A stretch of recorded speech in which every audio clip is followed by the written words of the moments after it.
Good morning to all of you साथियों, कैसे हैं आप लोग। उम्मीद करते हैं कि आप सब अच्छे होंगे और जीत और मेहनत कर रहे होंगे। आइए आज हम चर्चा करते हैं आपके बीच असिस्टेंट लोको पायलट के सीबीटी 2 के सेक्शन बी का जो ट्रेड टेस्ट है इलेक्ट्रीशियन का, उसके 11th टेस्ट के प्रश्नों पर। हमारा आज का पहला प्रश्न आपके बीच है, कह रहा है कि एलटी और एचटी लाइन पर आपका लो टेंशन और हाई टेंशन, ध्यान रहे एलटी हमारी क्या होती है लो टेंशन और एचटी होती है आपकी हाई टेंशन। ठीक है, इन दोनों लाइन पर अगर कोई वायरमैन काम कर रहा है या इलेक्ट्रीशियन काम कर रहा है, उसको कौन सा प्रमाण पत्र की जरूरत है। याद रखिएगा, बिना लाइसेंस के जैसे आप गाड़ी चलाते हैं, तो बिना ड्राइवरी लाइसेंस के अगर आप गाड़ी चलाते हैं तो नेचुरली आपको फाइन भरना पड़ता है, पेनाल्टी लगती है। ठीक उसी प्रकार साथियों, अगर कोई वायरमैन है या कोई इलेक्ट्रीशियन है, तो उसे अगर ट्रांसमिशन लाइन पर, डिस्ट्रीब्यूशन लाइन पे काम करना है जहां भी खतरों का हमेशा डेंजर की तो वहां पर पूरी पॉसिबिलिटी है, तो वैसी स्थिति में उसके पास वायरमैन का प्रमाण पत्र होना चाहिए, वायरमैन का लाइसेंस होना चाहिए। इसके लिए कम से कम आप ध्यान रखेंगे, इसके लिए कम से कम 2 साल का कार्य अनुभव जो है वह जरूरी होता है।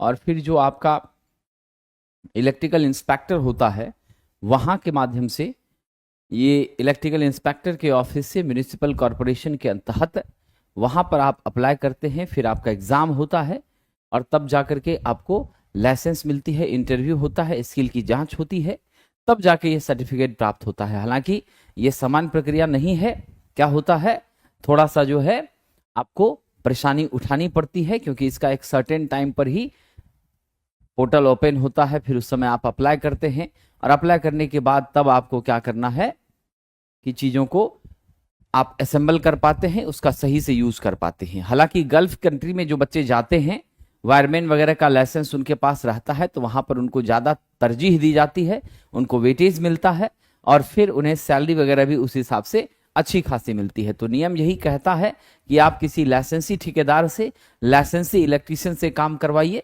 हालांकि लाइसेंस वाले लोगों की बहुत कमी है साथियों। चलिए आगे बढ़ते हैं। तो ये तो मेरा ऑप्शन हो गया ए नंबर, ठीक है। नाउ द नेक्स्ट क्वेश्चन, 60 वाट और 25 वाट के 2 लैंप समान वोल्टेज की सप्लाई पर जुड़े हुए हैं। 25 वाट के लैंप का प्रतिरोध होगा, तो बिना किसी चिंता के आप यहां से देख लीजिएगा, वोल्टेज हमारी दोनों के लिए क्या है, सेम है। और मेरा पावर जो है पहले बल्ब का 60 वाट है और दूसरे बल्ब का मेरा कितना है, 25 वाट है। आप एक छोटा सा रिलेशन जानते हैं, P equal to V square by R होता है। मेरी P विद कर्मानुपाती किसके होती है, मेरे रेजिस्टेंस के। यानी स्पष्ट है, जिसका पावर कम होगा नेचुरली उसकी रेजिस्टेंस क्या होगी, अधिक होगी। तो बस इस सिंपल से रिलेशन से हम बड़े आराम से यहां सॉल्व कर पाते हैं। क्या सॉल्व कर पाते हैं, तो मुझे रिजल्ट मिल गया, मेरी रेजिस्टेंस उसी की ज्यादा होगी जिसकी पावर रेटिंग कम होगी। याद रखना, तो मेरी पावर रेटिंग 25 की क्या है, कम है, तो इसका रेजिस्टेंस क्या होगा, इसका रेजिस्टेंस अधिक होगा 60 वाट वाले बल्ब से क्या होगा, इसका रेजिस्टेंस अधिक होगा 60 वाट वाले बल्ब से, ये ध्यान रखिएगा। तो मेरा रेजिस्टेंस उच्च हो गया किसकी अपेक्षा, 60 वाट वाले बल्ब की अपेक्षा। तो हम यहां क्या उत्तर दे दें, 60 वाट के लैंप से ज्यादा होती है। प्लस एक छोटी बात और समझ लीजिएगा, जब 2 तापदीप्त लैंप, जब क्या हो जाए, 2 तापदीप्त लैंप कैसे जुड़े हों, आपका श्रेणी में जुड़े हों, ठीक है, कैसे जुड़े हों, श्रेणी में हों, तो आप ध्यान दीजिएगा वाटेज जिसका कम होगा, क्या होगा, वाटेज जिसका कम होगा उसकी चमक क्या होगी, वाटेज जिसका कम होगा उस बल्ब की चमक अधिक होगी। बिना किसी तरह के सॉल्यूशन के आप इसको माइंड में रख लीजिए। 2 इनकैंडेशन बल्ब है और दोनों आपस में सीरीज में जुड़ा है। ऐसी स्थिति में जिस बल्ब का वाटेज कम होगा उसकी चमक अधिक होगी, जिसका वाटेज कम होगा उसकी चमक कम होगी। पहली चीजें। दूसरी चीजें क्या है, कि जब हमारा क्या होगा साथियों, जब दो बल्ब आपके कैसे कनेक्टेड हो, जब दो बल्ब पैरेलल में कनेक्टेड हो, ध्यान रखिएगा कैसे कनेक्टेड हो, पैरेलल में कनेक्टेड हो, तो जिसकी वाटेज अधिक होगी, ठीक है दोस्तों, जिसकी वाटेज अधिक होगी उसमें ब्राइटनेस यानी चमक, उसमें आपकी चमक क्या होगी, अधिक होगी। तो पैरेलल के केस में आप ये देख पा रहे हैं कि जिसकी ब्राइटनेस, उसी की ब्राइटनेस अधिक होती है जिसका वाटेज ज्यादा होता है, और सीरीज में उसी की ब्राइटनेस अधिक होती है जिसका वाटेज क्या होता है, कम होता है। तो इन दो पॉइंट्स को आप जरूर याद रख लेंगे, एग्जाम पॉइंट ऑफ व्यू से काफी इंपॉर्टेंट है। ओके, राइट आंसर मेरा सी आ गया। चलिए अगले प्रश्न की ओर चलते। प्रोटॉन पर उपस्थित आवेश होता है धनावेश होता है। हमारी प्रोटॉन के बारे में आप जानते हैं, इस पर चार्ज होता है 1.6 इंटू 10 के पावर -19 कूलम। इलेक्ट्रॉन पर आवेश होता है -1.6 इंटू 10 के पावर -19 कूलम। ये दोनों बातें आप ध्यान रखेंगे। हमारे इलेक्ट्रॉन प्रोटॉन पर आवेश समान होता है, लेकिन दोनों का स्वभाव एक दूसरे के विपरीत होता है। साथ ही साथ किसी भी एटम की आप चर्चा करें तो किसी भी एटम में क्या होता है, इलेक्ट्रॉनों की संख्या, प्रोटॉनों की संख्या और नंबर ऑफ, आपका एटॉमिक नंबर आप कह सकते हैं, है ना, इलेक्ट्रॉन की संख्या, प्रोटॉन की संख्या मस्ट बी इक्वल टू क्या होता है, मेरे एटॉमिक नंबर के होता है ना।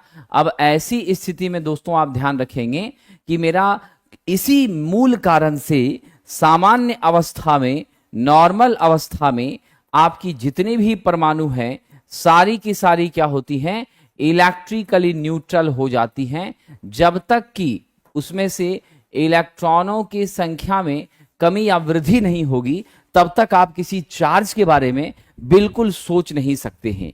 तो इसीलिए ये बातें तो स्पष्ट हो गई। साथ ही साथ मेरे प्रोटॉन जो हैं, यह न्यूट्रॉन के साथ कहां पर रहता है, नाभिक में रहता है, और बेचारा इलेक्ट्रॉन स्टेबल होने के लिए चारों ओर चक्कर काटता है। अगर हम द्रव्यमान की बात करें तो मेरे प्रोटॉन का द्रव्यमान 1.67, मेरे प्रोटॉन का द्रव्यमान 1.67 इंटू 10 के पावर -27 kg होता है। ये आप ध्यान रखेंगे डियर फ्रेंड, ठीक है। तो हमारा सही उत्तर क्या हो गया, ऑप्शन नंबर डी हो गया। नाउ द नेक्स्ट क्वेश्चन, अगला प्रश्न कह रहा है तीन कैपेसिटर की कैपेसिटेंस का अनुपात, यानी सी का अनुपात कितना दिया है। आप ऐसे समझ सकते हैं, मेरे पास कह दिया है C1, C2, C3, that becomes 1:2:3। V1, V2, V3 equal to आपका बोल दिया है 3:2:1।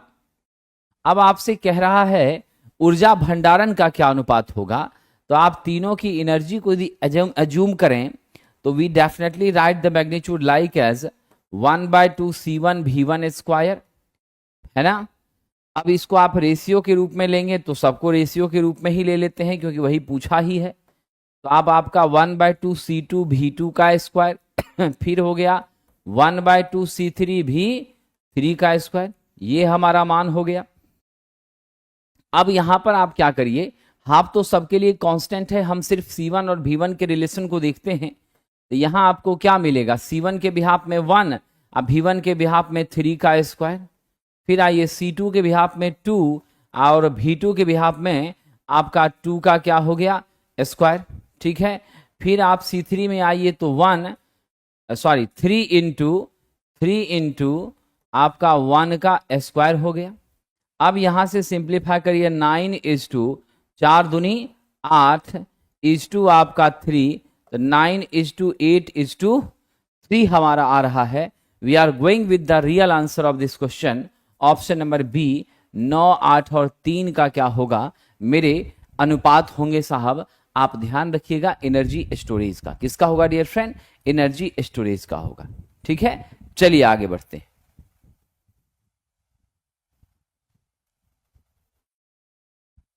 केबल का सर्ज प्रतिरोध, दोस्तों हमारी जो सर्ज इंपीडेंस है, सर्ज रेजिस्टेंस है, वह केबल के लिए जो होती है साहब, वह आपकी 40 ओम से लेकर 60 ओम के बीच होती है।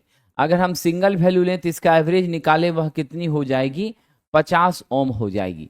लेकिन यहीं पर एक और क्वेश्चन आप ध्यान दे दीजिएगा, हम ओवरहेड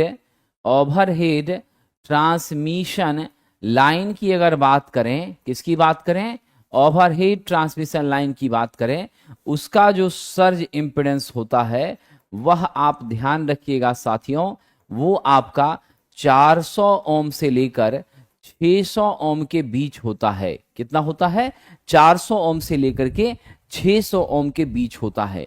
ठीक है, तो हमारी उत्तर यहां हो गई ऑप्शन नंबर बी, और हमने इस इंपॉर्टेंट पॉइंट्स को भी क्या कर लिया, जान लिया साथियों। तो हो सकता है अगर आपको प्रश्न ओवरहेड ट्रांसमिशन लाइन का पूछ दे तो नेचुरली आप क्या लेंगे, 400 टू 600 ओम लेंगे, सीधा 10 गुना है। ठीक है, चलिए आगे हमारा प्रश्न है सोल्डिंग आयरन की बिट। देखिए सोल्डिंग आयरन जो है यह हम लोग समान रूप से 450 डिग्री सेल्सियस से कम के लिए यूज करते हैं। ठीक है, और इसी पर मेरी सोल्ड प्रक्रिया होती भी है।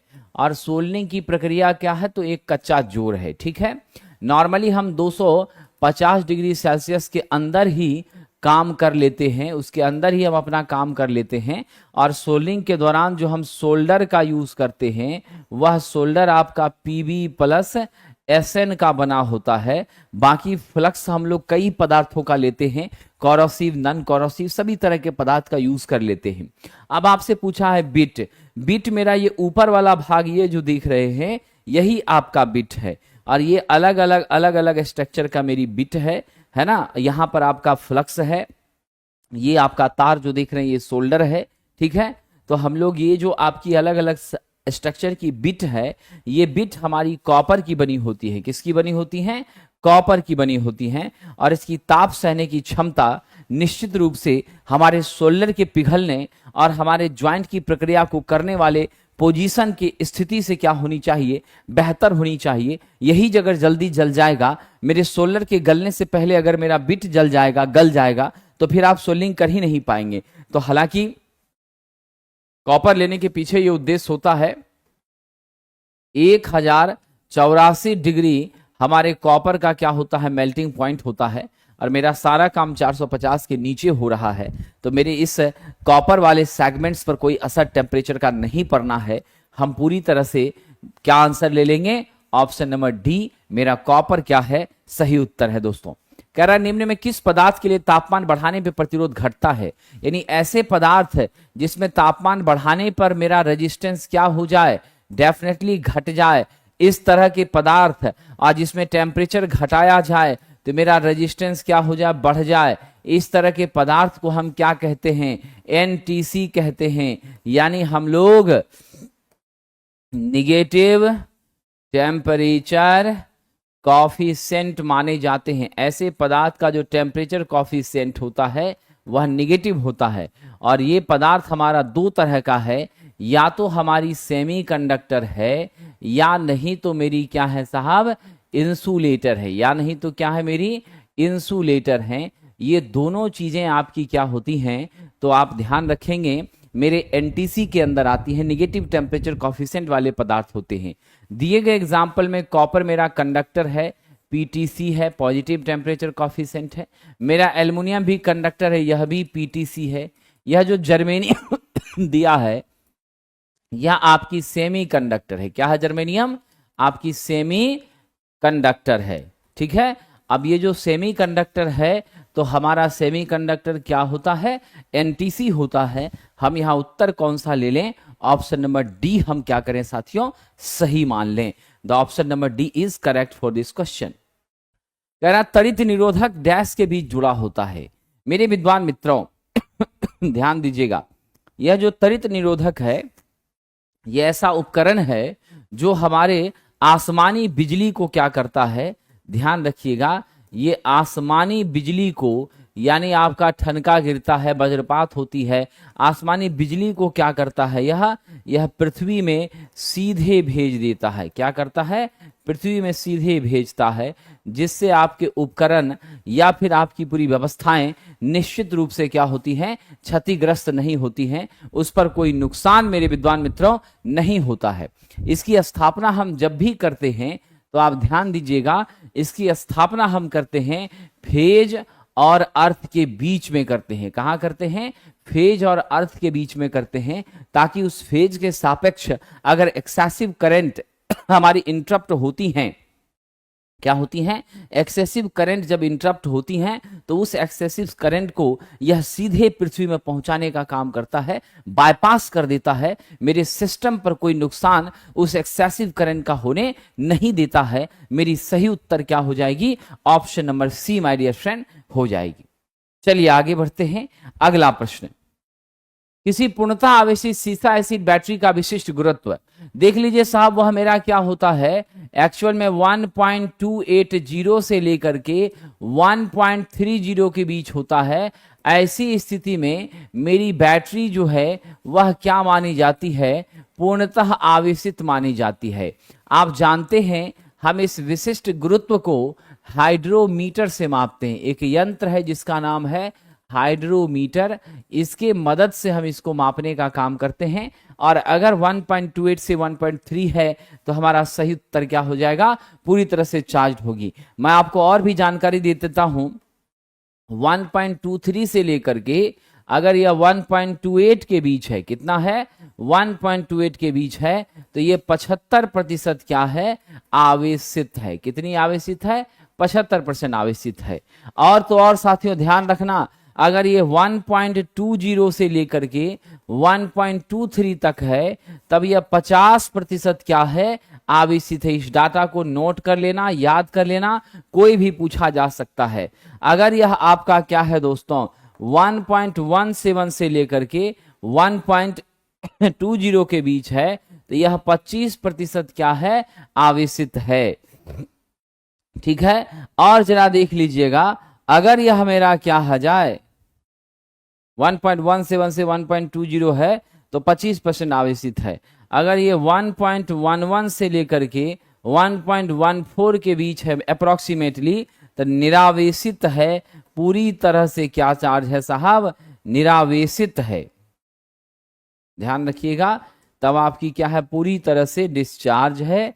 अब इसमें कुछ नहीं बचा है, चार्ज में लगाइए तभी आपका काम करेगा। यानी 1.4 से नीचे जैसे चला गया डिस्चार्ज हो गया। 1.17 से 1.2 है तो 25% चार्ज है। 1.2 से 1.23 है 50% चार्ज है। 1.23 से 1.28 है तो 75% चार्ज है। 1.28 से लेके 1.3 है तो फुल्ली चार्ज है। मेरा सही उत्तर यहाँ क्या ले लीजिएगा? 1.280। यहाँ बीच में क्या होना चाहिए मित्रों? पॉइंट होना चाहिए। ऑप्शन नंबर सी मेरा क्या हो जाएगा? सही हो जाएगा। चलिए आगे बढ़ते हैं।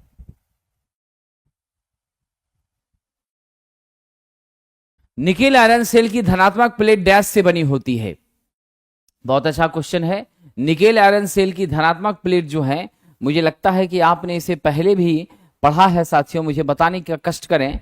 निकेल आयरन सेल की धनात्मक प्लेट जो होती हैं वो निकेल हाइड्रोक्साइड की बनी होती है। किसकी बनी होती है? निकेल हाइड्रोक्साइड की बनी होती है। इसकी जो निगेटिव प्लेट है वह किसकी बनी होती है बताइएगा? इसकी निगेटिव प्लेट आयरन ऑक्साइड की। किसकी बनी होती है इसकी निगेटिव प्लेट? आयरन ऑक्साइड की बनी होती है। इसमें कोई शक नहीं है। किसकी बनी होती है? आयरन ऑक्साइड की बनी होती है निगेटिव प्लेट। ठीक है। अब जरा सा मैं आपसे जानना चाहता हूं, यहां पर जो मेरे सेल का विद्युत वाहक बल होता है वो कितना होता है?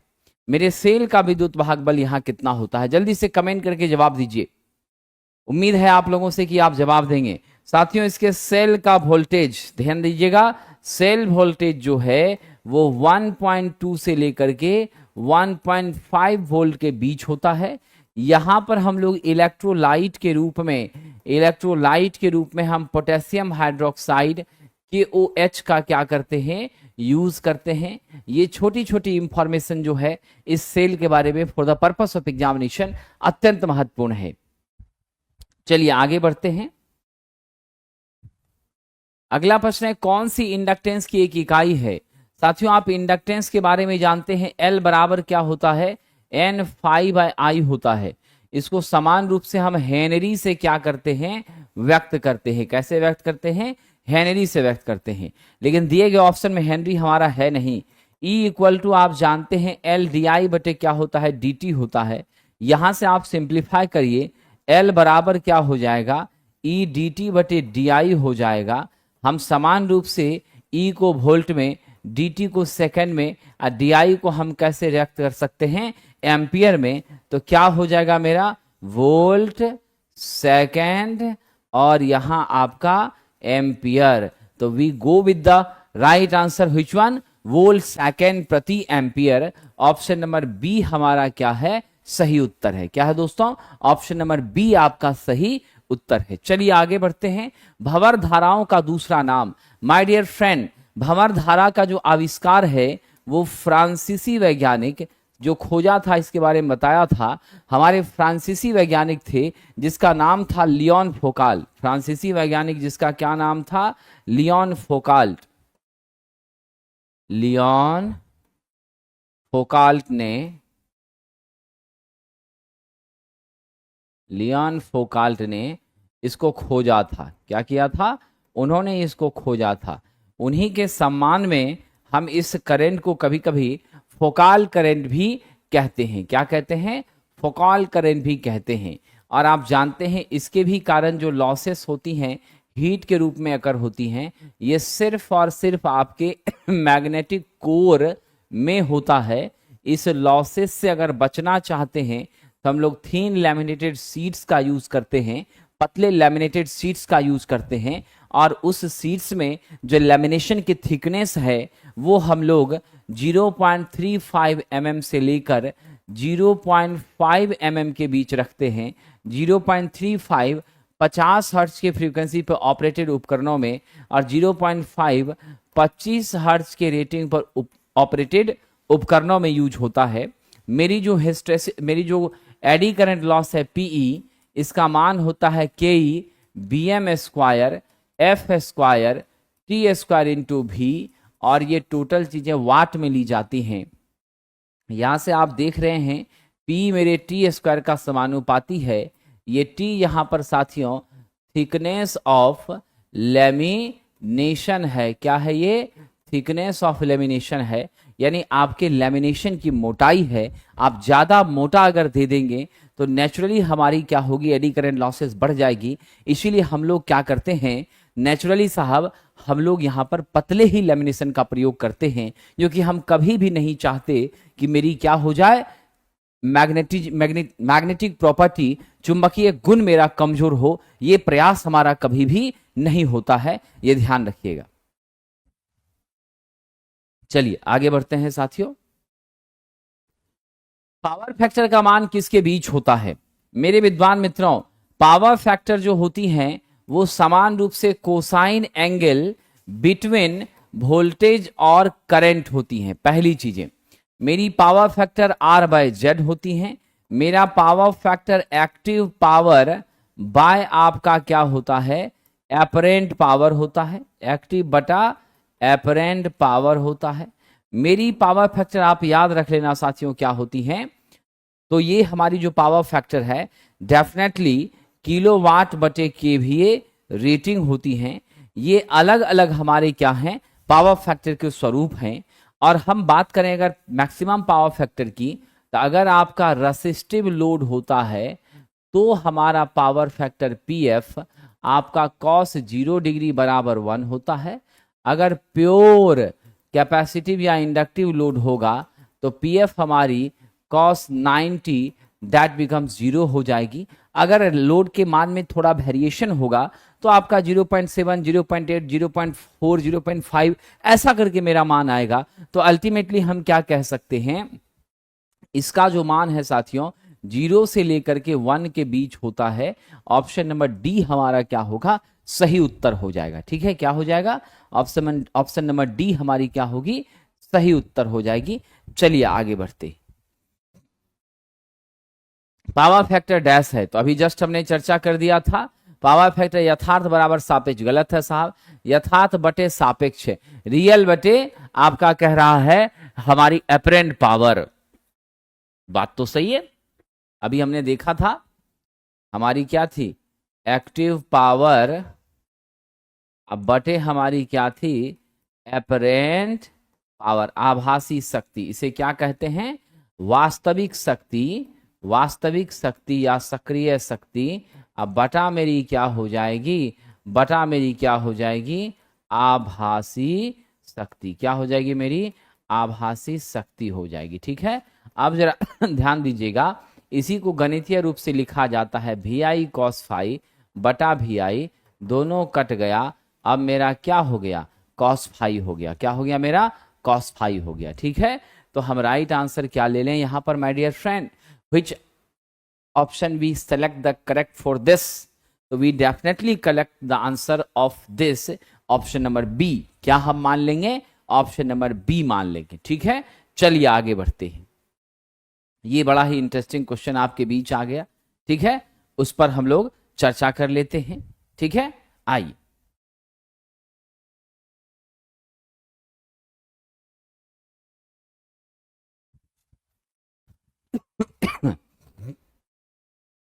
देखिए साथियों, ये बड़ा ही अच्छा प्रश्न है। आइए, मेरे बहुत सारे मित्रों का सवाल आ रहा है, सर बीएसपीएसएल का एग्जाम कब होगा। तो देखिए, बीएसपीएसएल का एग्जाम जो है उसके बारे में कोई लिखित सूचना अभी नहीं प्राप्त हुई है, और ना ही लीगली, ठीक है, ना ही लीगली विभाग ने कुछ बताया है। दो तथ्यात्मक बातें मैं आपके बीच रख रहा हूं। न ही वैधानिक रूप से विभाग ने कुछ नोटिस जारी किया है, न ही वेबसाइट पर कोई अपडेट हुई है। ठीक है, तो इसीलिए कब एग्जाम होगी ये डेट बता पाना एकदम असंभव है, यह पॉसिबल ही नहीं है, पहली बात।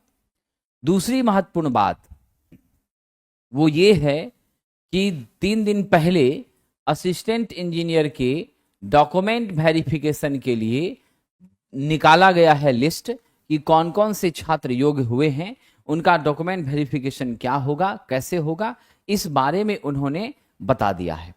ठीक है, तो यानी इससे ये समझ में आ रहा है कि मेरा एडवर्टाइजमेंट नंबर 1 की प्रक्रिया जो है वो आरंभ की गई है। एडवर्टाइजमेंट 1 की प्रक्रिया आरंभ की गई है, तो स्वाभाविक है कि 2, 3, 4 और 5 वाले एडवर्टाइजमेंट नंबर का भी प्रक्रिया क्या होगा, कराया जाएगा।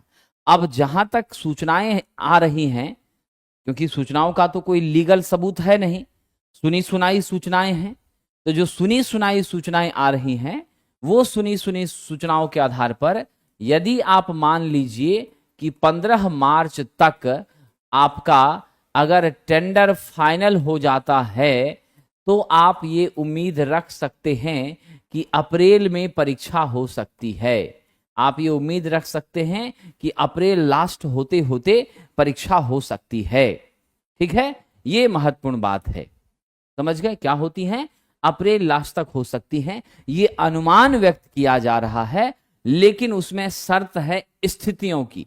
ठीक है, और इस स्थिति पे उम्मीद इसलिए बनती है क्योंकि डीवी के लिए डॉक्यूमेंट वेरिफिकेशन के लिए शॉर्टलिस्टेड कैंडिडेट को सूचनाएं दी जा रही हैं असिस्टेंट इंजीनियर वाले प्रक्रिया में एडवर्टाइजमेंट 1 का। इसीलिए उम्मीद आप कर सकते हैं कि परीक्षाएं आपकी आने वाले समय में हो सकती हैं। उसकी सूचना वेबसाइट पर आपको जाएगी। मेरा आपसे निवेदन है कि जब वेबसाइट पर कंफर्म न्यूज आ जाए तभी आप भरोसा करिए, या अगर मैं आपको सबूत के साथ बता दूं तब आप भरोसा करिए। तत्काल उम्मीदों पर ही आपको टिके रहना है, यह मेरा आपसे विनम्रता पूर्वक क्या है, निवेदन है, प्रार्थना है। ठीक है, बस इतना ही मैं कहूंगा। आइए अब यहां पर ध्यान देते हैं, हमारे बीच जो है साहब वह क्या है, ये प्रतिरोध आपका सामने है और इसका इक्विवेलेंट कह रहा है निकालने के लिए। तो देख लीजिएगा, जब हम ए और बी के बीच निकालेंगे तो पीछे से हम सॉल्व करेंगे। ये दोनों मेरा क्या है, पैरेलल है तो पैरेलल है और दोनों सेम है, तो हम लोग क्या कर दें, रजिस्टर्स का मान भी 2 और संख्या भी 2, R/N का फॉर्मूला से, तो ये मेरा A कॉम हो गया। जब ये A कॉम हो गया तो यहां पर यह दोनों अब खत्म, ये दोनों जब खत्म हो गया तो इसके बदले यहां पर क्या मिल गया, 1 ओम का प्रतिरोध। अब मेरा 2, 1 और 0.5 आपस में कैसा हो गया, श्रेणी हो गया। तो हम लोग 2 + 1 + 0.5 यहां कर दिए, ये तीनों का सीरीज क्या हो गया, 3.5 ओम हो गया। ठीक है, अब मेरे पास जो सिचुएशन बनी उसमें 2 ओम यहां पर और ये वाला जो 3.5 है वो इसके साथ कैसे जुड़ गया, तो मेरा पैरेलल में जुड़ गया, दोनों पैरेलल में जुड़ गया। अब यहां क्या हो जाएगा, आर ए ऑफ बी आप निकालेंगे तो 3.5 पैरेलल किसका है, 2 का है, तो यानी 3.5 गुना 2 अब बटे क्या हो जाएगा, 3.5 + 2। अब इसको सॉल्व कर लीजिए, क्या हो जाएगा हमारा, 7/5.5 हो जाएगा, है ना। तो 7/5.5 हो जाएगा। तो अल्टीमेटली हमारी जो मैग्नीट्यूड है वह कितनी आ रही है, तो वो 1 पॉइंट समथिंग आ रही है। आप चेक कर लीजिएगा कितनी आ जाएगी, 1 पॉइंट समथिंग आ जाएगी, 2 से कम होगा तो नॉर्मली ये 1.27 आता है। तो 1.27 मेरे ऑप्शन में कहीं है नहीं। अगर 1.5 से ज्यादा रहता तो हम 2 ही इसको राउंड ऑफ करके लेते। ये 1.5 से क्या है प्रदीप जी, कम है। तो ऐसी स्थिति में हम इसको राउंड ऑफ करके क्या ले लें, 1 ओम ले लें। मेरा सही उत्तर क्या हो जाएगा, 1 ओम हो जाएगा। क्या हो जाएगा विद्वान मित्रों, सही उत्तर आपका 1 ओम हो जाएगा। चलिए आगे बढ़ते हैं, अगला प्रश्न। स्टार और डेल्टा संयोजन में बैलेंस लोड के लिए व्यय शक्ति कितनी होगी।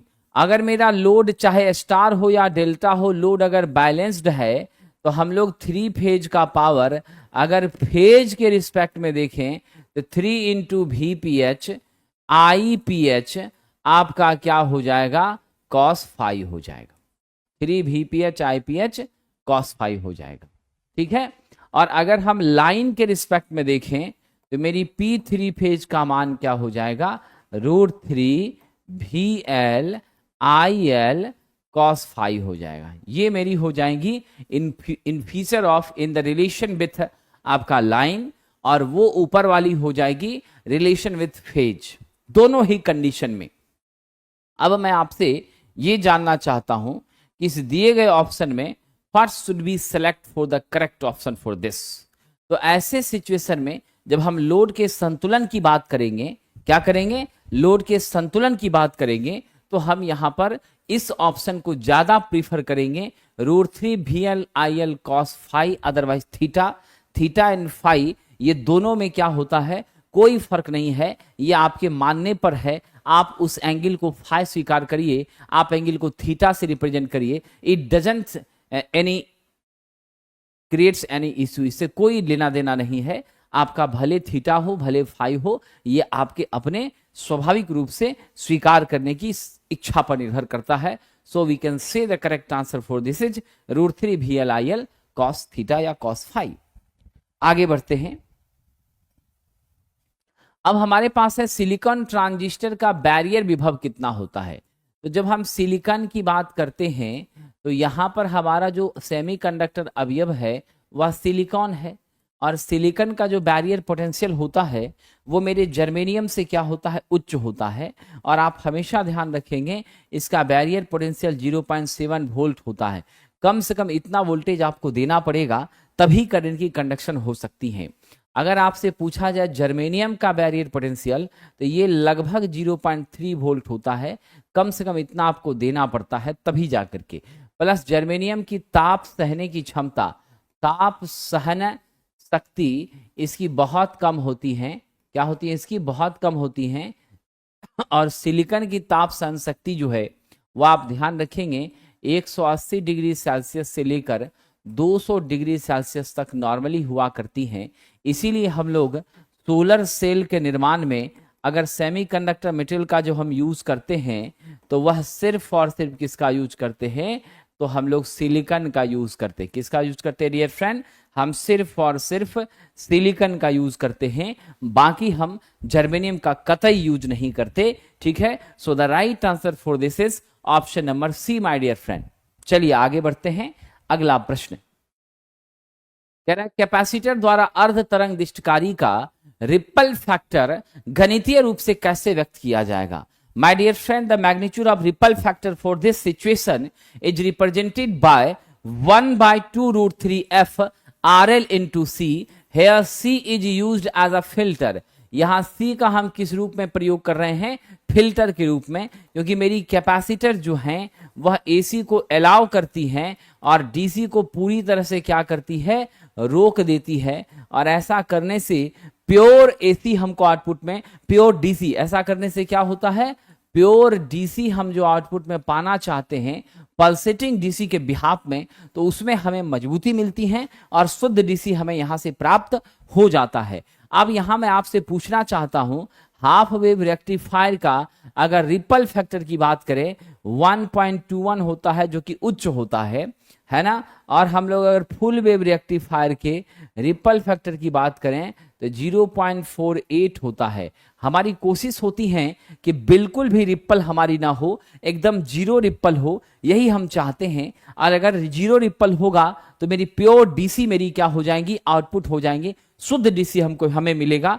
ऐसे महत्वपूर्ण समय में आप एक बात याद रखना कि रिपल होता क्या है, तो आप याद रखेंगे रिपल जो होती हैं वो हमारी एसी की मात्रा जो आउटपुट के डीसी कंपोनेंट में मौजूद हैं वही आपकी रिपल कहलाती है, जो कि होना बिल्कुल नहीं चाहिए।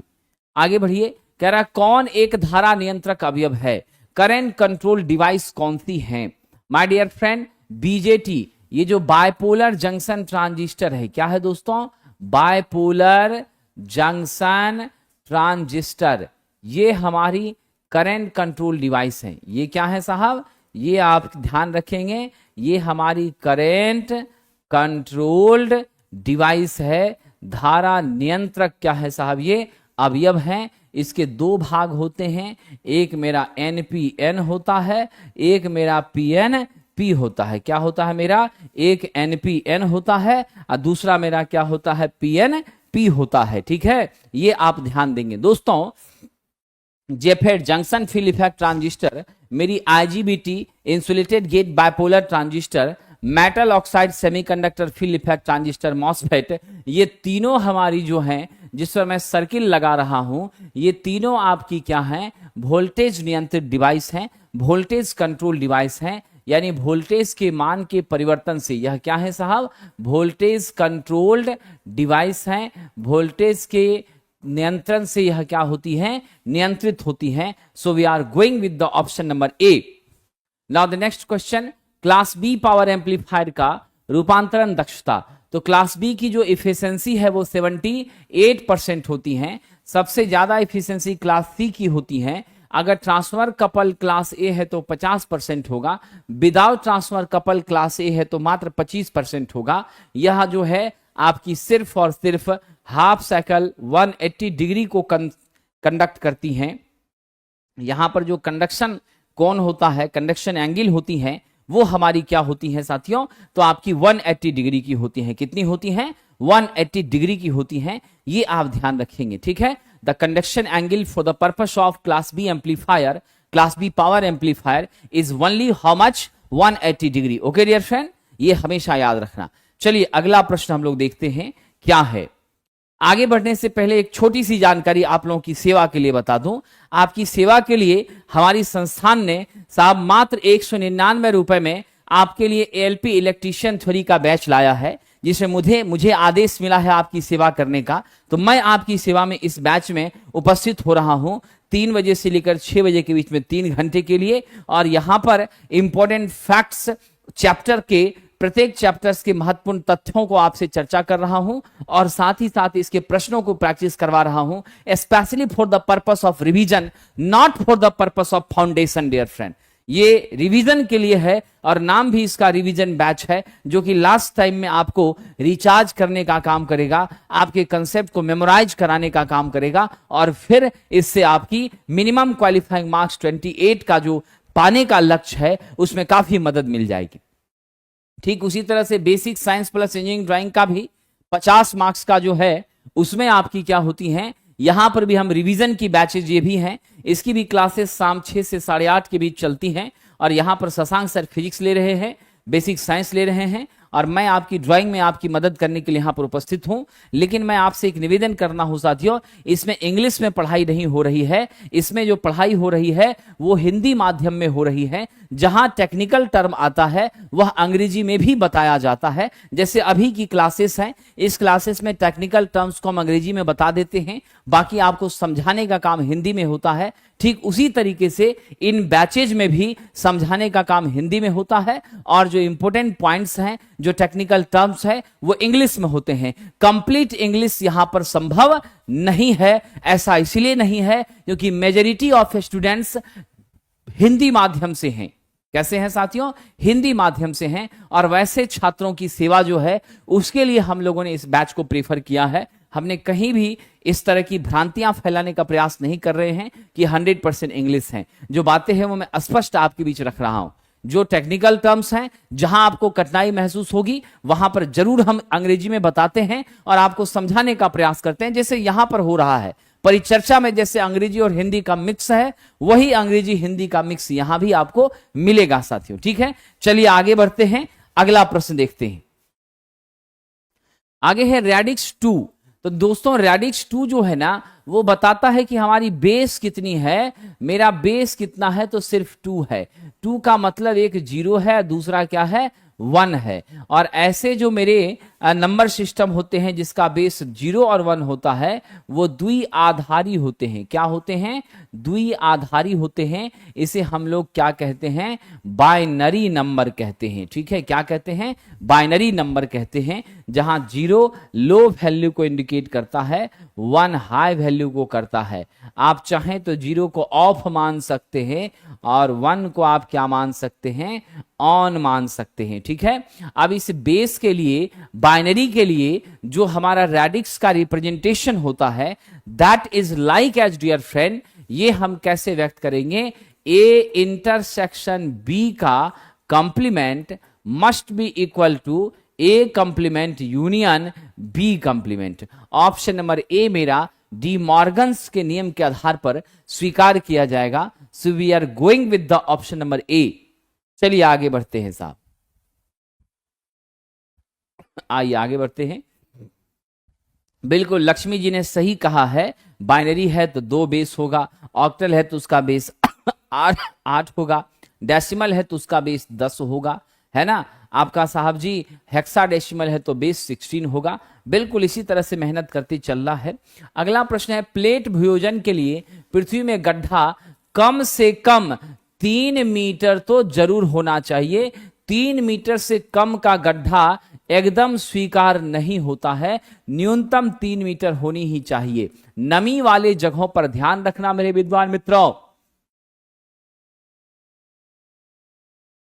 नमी वाले स्थान पर इफेक्टिव अर्थिंग हमारी कौन सी होती है? तो आप ध्यान रखेंगे, नमी वाले स्थान पर मेरी इफेक्टिव अर्थिंग जो है वो भूयोजन, इफेक्टिव भूयोजन वो प्लेट अर्थिंग होती है। क्या होती है?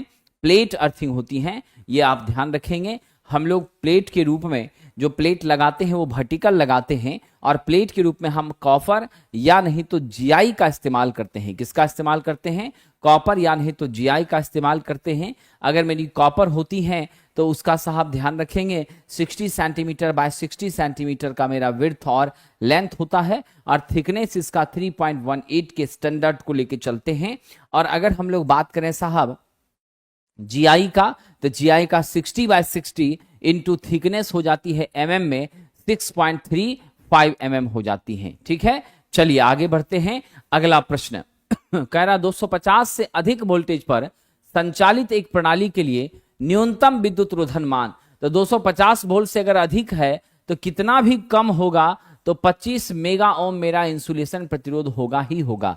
25 मेगा ओम से कम अगर है तो that is not acceptable, not suitable for the purpose of such magnitude of voltage. इतने के लिए वह उचित नहीं माना जाएगा my dear friend. Now the next question, अब कह रहा है क्लीट वायरिंग में खांचा किस चीज का बना होता है?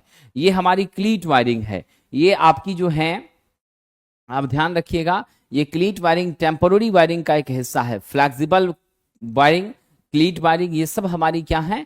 आपकी टेम्पोररी वायरिंग है। ये वायरिंग हमेशा के लिए नहीं की जाती है। यहां पर जो हम क्लीट ठोक रहे हैं, आप देखिए उसमें क्या होता है, ये होल बना है, यहाँ पे कंडक्टर है और इसके साथ आप स्क्रू कैप लगा करके स्क्रू से कस देते हैं एक सर्टेन दूरी पर। यदि आपका कहीं पर भी स्विच है या फिर हमारा क्या है टर्निंग पॉइंट है, तो वैसे जगहों पर हम लोग बहुत पास पास लगाते हैं। और जब लेंथ हमारी क्या होती है, एक्सटेंडेबल होती है, लंबाई में खींचना है तार को, तो हम लोग 60-60 सेंटीमीटर की दूरी पर कम से कम लगाते हैं। इसमें जो है आपसे पूछा गया है मेरे खांचे किस पदार्थ के बने होते हैं। The material for this purpose is आपका पोर्सिलिन, क्योंकि पोर्सिलिन विद्युत का कुचालक होता है। ऐसा करने से क्या होता है, जिस भी वाल या आप स्ट्रक्चर पर क्लीट को ठोक रहे हैं तो वहां भी हमारी क्या होती है, धारा का प्रवाह नहीं होता, इंसुलेशन हमारा बना हुआ रहता है और हम सेफ रहते हैं। ठीक है, ये सारी वायरिंग सस्ती जरूर होती हैं लेकिन सुरक्षा के दृष्टिकोण से हमारे लिए बहुत अच्छी नहीं मानी जाती हैं। ये ध्यान रखिएगा, घरों में इस तरह की वायरिंग का कतई प्रयोग नहीं करना चाहिए। अगला कह रहा है किस प्रकार के कंड्यूट पाइप का उपयोग इंडस्ट्रियल वायरिंग में किया जाता है। तो इंडस्ट्री में हम लोग अगर कंड्यूट पाइप लेंगे साथियों, तो वो जस्त्रीकृत दृढ़ कंड्यूट पाइप होगी, वो सॉलिड स्ट्रक्चर की होनी चाहिए, ताकि भारी भरकम सामान का अगर उस पर क्या हो जाए, प्रहार पड़े, तो उसको कोई नुकसान ना पहुंचे। मतलब आपने गोदाम में, इंडस्ट्रीज वगैरह में आप हैवी मशीनरीज, सामान, अपरेटस, मेटलिक स्ट्रक्चर्स को क्या करते हैं, भरते हैं। अब उसमें कहीं पे गया पीवीसी का पाइप रहेगा तो क्या हो जाएगा, वजन से या प्रेशर से, धक्के से टूट जाएगा, और जब टूट जाएगा तो फिर आपकी बहुत बड़ी घटना घट सकती है। इसीलिए उन सभी जगहों पर मजबूती को प्रदान करने के लिए हम लोग गैल्वेनाइज्ड रिजिड कंड्यूट पाइप का क्या करते हैं, यूज करते हैं। साथियों कह रहा high pressure mercury vapour lamp क्या उत्सर्जित करती है। बड़ा अच्छा प्रश्न है, मैं उम्मीद करता हूं कि आप सभी लोग इसका जवाब देंगे। जो हमारी high pressure mercury vapour lamp है साथियों, वो नीले सफेद रंग का प्रकाश देती हैं और यहां पर हम लोग प्रेशर 8 से 10 एटमॉस्फेरिक प्रेशर जो है इतने का हम लोग रखते हैं। ठीक है ना, इसीलिए इसको हाई प्रेशर कहा जा रहा है। और इसकी दक्षता जो होती है वह 30 से लेकर के 40 ल्यूमेन प्रति वाट तक हुआ करती हैं। अप्रोक्सीमेट अगर हम बात करें तो 7000 से 9000 आवर तक इसका वर्किंग आवर होता है, इसका लाइफ स्पैन होता है। यहाँ पर आप देख लीजिए, हमने चोक लगाया है, यहाँ पे कैपेसिटर लगाया है, मेन सप्लाई दे रहे हैं, यहाँ लिमिटिंग रेजिस्टेंस है, ये मेरा ऑक्सिलरी इलेक्ट्रोड है, ये मेरा मेन इलेक्ट्रोड है, यहां भी आपका मेन इलेक्ट्रोड है। तो क्या होता है, दो हमारी क्या है, मेन इलेक्ट्रोड, और एक यहां पर क्या है, ऑक्सिलरी इलेक्ट्रोड है, ये ध्यान दीजिएगा। एमपी लाइनमैन की एग्जाम डेट आ गई है, बिल्कुल आ गई है, इसी महीने मार्च महीने में है। और एमपी लाइनमैन ने पहले ही सूचित कर दिया था कि हमारी परीक्षाएं जो हैं वो मार्च के महीने में ही होगी। ठीक है, और वो डेट भी आ गई है। तो जो भी एमपी लाइनमैन के कैंडिडेट हैं, इस टेस्ट से उनको काफी बेनिफिट मिलेगा, घबराइएगा नहीं, और इस टेस्ट के प्रश्न वहां पर आपको टैली भी करेंगे। अब आते हैं, एक इंपॉर्टेंट पॉइंट चर्चा करते हैं। जो मेरा high pressure mercury vapour lamp है, इसको सदैव कैसे लगाना चाहिए, ऊर्ध्वाधर लगाना चाहिए। यह हमारी आउटडोर लाइटिंग में क्या होती हैं, प्रयोग के लिए उचित होती हैं, इंडोर में नहीं, क्योंकि यहां से आपका क्या होता है, यूवी रेडिएशन होता है। क्या होता है, यहां से अल्ट्रावायलेट रेडिएशन होता है, जो मानव के स्वास्थ्य पर बहुत बुरा असर डालता है। इसीलिए हम किसी भी रूप में इसका प्रयोग जो है घरों के अंदर नहीं करते हैं। पवन ऊर्जा का उपयोग करके किया जाता है। तो पवन ऊर्जा जो है उसके माध्यम से, यह ध्यान रखिएगा, कोई पॉल्यूशन इससे नहीं होता। हाँ, थोड़ी साउंड जरूर प्रोड्यूस होती हैं। क्या होती हैं, थोड़ी साउंड जरूर उत्पन्न होती हैं। तो हम हवा के माध्यम से जो गतिज ऊर्जा है, उस गतिज ऊर्जा को हमने किसको ट्रांसफर किया है, टरबाइन को। टरबाइन मेरा घुमा है और फिर टरबाइन के साथ मेरी अल्टरनेटर अटैच्ड है। नॉर्मली हम यहाँ पे इंडक्शन जनरेटर का प्रयोग करते हैं और फिर उसके माध्यम से इलेक्ट्रिसिटी हमें उत्पन्न होती है।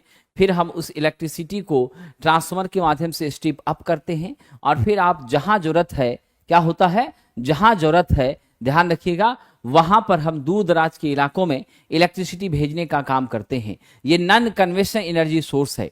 क्या है, नॉन कन्वेंशनल एनर्जी सोर्स है। गैर परंपरागत सोर्स है और इसका भविष्य बहुत उज्जवल है। हम लोग इस पर बड़े तेजी से सोलर पर और विंड पर हम लोग क्या कर रहे हैं, बहुत तेजी से साथियों काम कर रहे हैं। यानी स्पष्ट है यहां जो जनरेटर यूज किया जाएगा that is the type of turbine generator. क्या होगा दोस्तों, टरबाइन जनरेटर होगा, लेकिन इसके लिए हवा की स्पीड पर हमें निर्भर करना पड़ता है।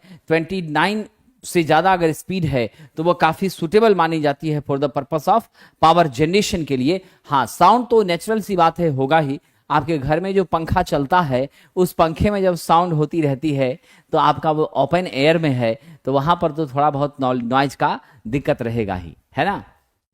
आइए, लेकिन फिर भी हम लोग दूर दराज के क्षेत्रों में करते हैं। जैसे आपका जान लीजिए कि दूर दराज के क्षेत्रों में करते हैं, पहाड़ी क्षेत्रों में करते हैं, वहां जनमानस की बसावट नहीं होती है, लोगों का घर नहीं होता है, तो इसलिए बहुत दिक्कत इस वजह से नहीं आती है। अगला प्रश्न है, किसका उपयोग डिस्ट्रीब्यूशन लाइन में नहीं किया जा सकता है।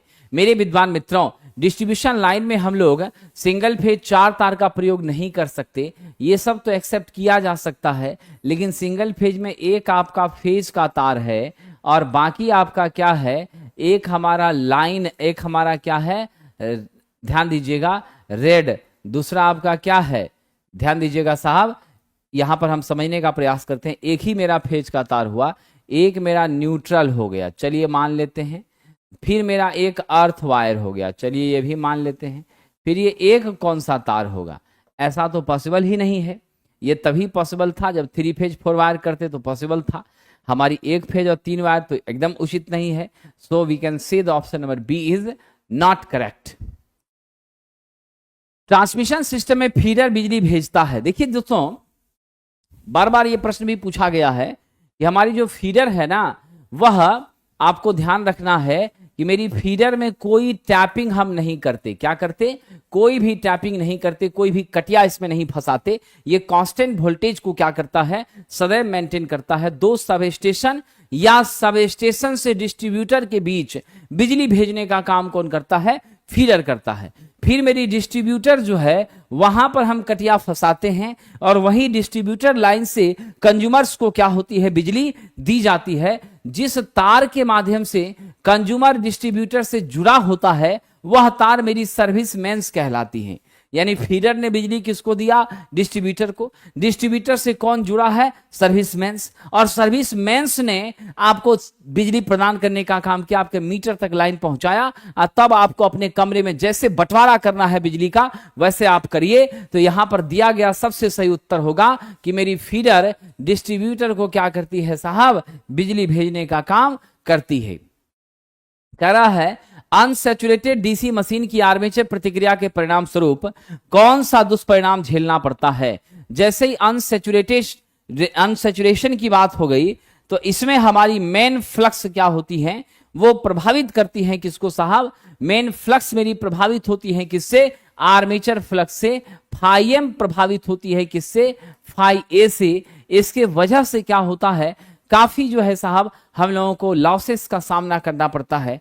इन समस्याओं को दूर करने के लिए हम लोग कंपनसेटिंग वाइंडिंग का यूज करते हैं। हम लोग जरूरत पड़े तो साहब हम यहाँ पर इंटरपोल्स का यूज करते हैं। ये सारे तरीके हम अपनाने का काम करते हैं। मेरे विद्वान मित्रों, यहां पर जो आंसर होगा आपका वो होगा अनसैचुरेटेड डीसी मशीन के लिए we are going for the purpose of this effect is demagnetisation, not the remagnetisation। ये प्रति चुंबकन होगा। क्या होगा साहब जी, ध्यान दीजिएगा। ऐसे स्थिति में क्या हो जाता है मेरा, प्रति चुंबकन। इसे हम लोग क्रॉस मैग्नेटाइजेशन कहते हैं। क्या कहते हैं, क्रॉस मैग्नेटाइजेशन कहते हैं। यह आपका सैचुरेशन की स्थिति को अचीव करने के बाद होता है। क्या होता है, क्रॉस मैग्नेटाइजेशन आर्मेचर रिएक्शन। बिल्कुल सही कहा है चौहान साहब आपने। ये क्या होती है, CMAR। C से हो जाता है क्रॉस, M से हो जाता है मैग्नेटाइजेशन, A से होता है आर्मेचर, R से क्या होता है, रिएक्शन। ठीक है, ये मामला है। तो क्रॉस या प्रति मतलब क्या है, डाइवर्ट करना, रास्ता को भटकाना। आपको कह रहे हैं कि भाई साहब पूरब जाइएगा तो पटना आएगा, आपको कह दिया नहीं भैया उत्तर जाइए तो पटना आएगा। तो ये जो समस्या है कि आना पटना था, आप किधर निकल लिए, आप मुजफ्फरपुर निकल लिए ये कठिनाई हो जाती है। अगला देख लीजिए साहब, कह रहा मोटर का कौन सा भाग इस बात की पुष्टि करता है कि मोटर डीसी है? तो सिर्फ और सिर्फ स्टेटर, फ्रेम, शाफ्ट सभी मोटर में होते हैं। कम्यूटेटर जो है वो सभी मोटर में नहीं होता। ये कम्यूटेटर अगर लगा है तो वह स्पष्ट बताता है कि मेरी डीसी क्या है। या तो वो जनरेटर हो सकती है, या तो मेरी डीसी क्या हो सकती है, मोटर हो सकती है। यही दोनों बेसिक रूप से। अदरवाइज एक आपका कौन सा है? यूनिवर्सल मोटर है। यह तीनों की ये स्थिति बनती है। इस तीनों में साथियों आपका कम्यूटेटर लगा हुआ रहता है। तो हम लोग यहां पर ऑप्शन ए देख लेंगे। और आप जानते हैं कि डीसी जनरेटर जो है वह एसी को डीसी में बदलने का काम कम्यूटेटर द्वारा करता है। मोटर जो है वह डीसी को एसी में बदलने के लिए कम्यूटेटर का इस्तेमाल करता है। ये मेरी स्थितियां हैं, हार्ड ड्रॉन कॉपर से बनी होती हैं। सेगमेंटल स्ट्रक्चर में अभ्रक का इंसुलेशन के लिए प्रयोग करते हैं। कह रहा है एक ट्रांसफार्मर में डेल्टा स्टार कनेक्शन के लिए कौन सी बातें सही हैं? पहले मेरा डेल्टा है, अब बाद में मेरा क्या है? स्टार है। कंसेप्ट को पकड़िएगा, क्वेश्चन बहुत अच्छा है। हम लोग अगर डेल्टा स्टार का यूज कर रहे हैं तो विद्यार्थियों आप हमेशा ध्यान रखना, मेरी जो स्टार है, डेल्टा में तो आपका वीपीएच था, लेकिन स्टार में जब आ गए तो मेरी लाइन वीपीएच और वीएल बराबर थी। कहां पर? मेरे डेल्टा में। लेकिन जब आप लाइन के तरफ आ गए तो लाइन की तरफ हमारी क्या हो जाएगी? इधर जब आ जाइएगा तो जो वीपीएच आपको मिला है कहां पर, जो वीपीएच आपको मिला है कहां पर, तो हमें मिला है यह वीपीएच साहब, आप ध्यान रखेंगे, प्राइमरी में, डेल्टा में। ठीक है, क्या हो जाएगा? प्राइमरी में। ऐसी परिस्थिति में आप ध्यान रख लीजिएगा कि हमारा वह वीपीएच आगे जाकर के अधिक हो जाता है। कहां साहब? हमारे स्टार में। तो आप याद रखिएगा, डेल्टा स्टार ट्रांसफार्मर का विशेष प्रयोग क्या है साथियों? इसका निर्माण ही किया गया है वोल्टेज को बढ़ाने के लिए। किसके लिए किया गया है? वोल्टेज को बढ़ाने के लिए किया गया है। स्टेप डाउन में जो हम यूज करते हैं वह मेरा स्पेशल, इसका क्या है? स्पेशल पर्पस है, यानी विशेष प्रायोजन है, जिसके रूप में हम करते हैं। विशेष प्रायोजन के रूप में इसका हम क्या कर रहे हैं? इस्तेमाल कर रहे हैं। ये आप ध्यान रखिएगा। लेकिन इसका निर्माण जो हुआ है वह हुआ है किस लिए? अप के लिए। किसके लिए हुआ है? अप के लिए हुआ है। इसीलिए हम उत्तर कौन सा लें? यहां पर ए लें, वो ज्यादा मेरे लिए क्या है? उचित है साथियों। ये स्पेशल एप्लीकेशन है, but the major purpose is this. क्योंकि आपने देखा मेरे वोल्टेज के मान को इसने क्या कर दिया? बढ़ा दिया डियर फ्रेंड। क्या कर दिया? बढ़ा दिया। चलिए आगे बढ़ते।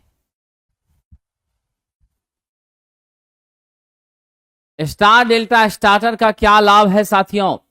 बहुत अच्छा प्रश्न है। स्टार डेल्टा स्टार्टर, तो हमने पहले जो स्टार किया है, तो स्टार में जो हमारी लाइन वोल्टेज हमें आई है, वह लाइन वोल्टेज फेज के रूप में जब हम कंसीडर करते हैं तो वह लाइन बटा क्या हो जाती है? √3 हो जाती हैं। तो मेरे वोल्टेज के प्रारंभिक मान में यहां for the purpose of delta क्या हो जाती है? कमी हो जाती है, जिसके वजह से मेरी आईएसटी भी आपकी क्या हो जाती है? कम हो जाती है। मेरे स्टार्टिंग करंट के मान में भी क्या आती है? आपकी साहब कमी आती है, जिससे सेफ और सुरक्षित तरीके से मेरा मशीन चल पाता है, कोई नुकसान झेलनी नहीं पड़ती। तो हम यहाँ जवाब दे दें, निम्न स्टार्टिंग करंट की यहाँ पर क्या होती है?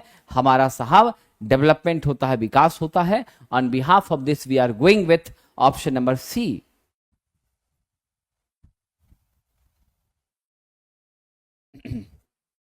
अब कह रहे हैं दिष्ट धारा की किस सीमा में मानव श्वसन तंत्र अवरुद्ध हो जाएगा? डीसी विद्युत के किस रेंज में हमारी सांसें रुक जाएगी? बताइए कौन सा सही जवाब होगा?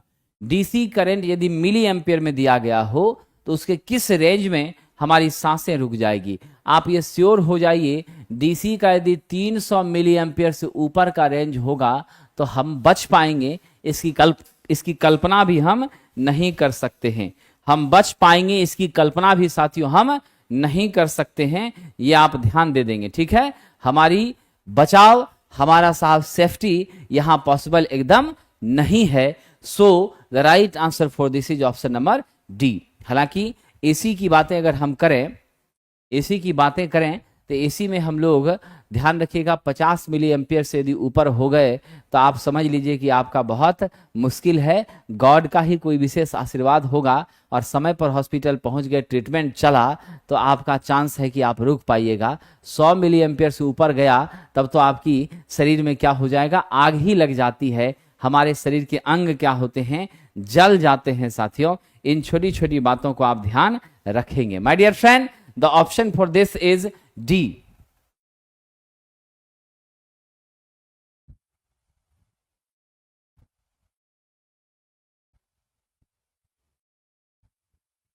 अगला प्रश्न, एक कूलाम होता है। My dear friend, Q equal to आप लिखते हैं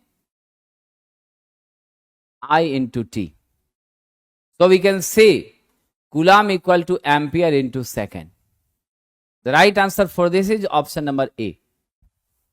क्लियर? चलिए आगे बढ़ते। तार के मानक गेज की सीमा है, हमारे SWG की जो सीमा है, हमारा SWG का जो सीमा है वह कितना है साहब, अलग अलग इसमें छिद्र होता है चारों ओर, 0 से लेकर के 36 SWG तक का नंबर होता है।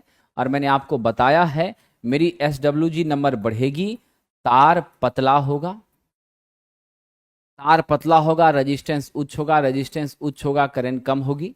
SWG नंबर मेरी क्या होगी, कम होगी, तार आपका क्या होगा, मोटा होगा, तार मोटा होगा, रेजिस्टेंस कम होगी, मेरी करंट के मान में क्या हो जाएगी, वृद्धि हो जाएगी। हम यहाँ क्या ले लें, 0 से लेकर 36 SWG ले लें, ठीक है। आई स्टील का बना होता है, इसमें कोई शक नहीं है। तारों के व्यास को मापने का काम करते हैं, जरूरत पड़ने पर सीट के थिकनेस को भी हम मेजर करने का काम करते हैं। अगला है, दी गई आकृति को पहचानिए, ये क्या है मेरा साहब, what is the correct answer for this. Dear friend, ये आपकी ऑटोमेटिक ट्रांसफार्मर है, यानी आप इसे कह सकते हैं कि हमारा ऑटो ट्रांसफार्मर है।